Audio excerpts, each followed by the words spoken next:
Hoje vamos degustar um café do dia a dia. Um café Melita extra forte. Sua intensidade é 10. Tem uma torra moderadamente escura e é predominantemente arábica. Ou seja, ele não é um café especial. Como eu falei, é um café do dia a dia. Vamos preparar no filtro, né? Colocar o café no filtro.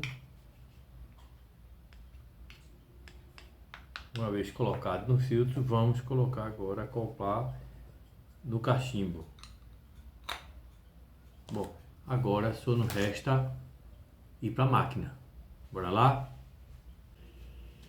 Agora vamos à máquina extrair o café Melita extra forte.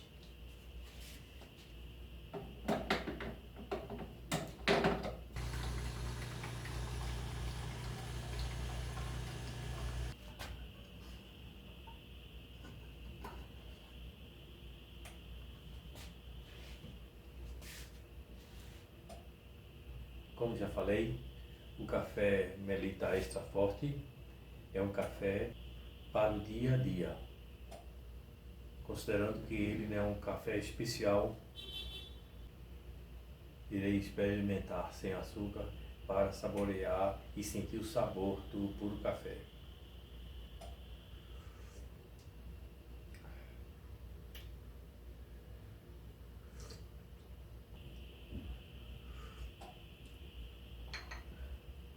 Mas é um café para o dia a dia e ele não é ruim não, ele é bom.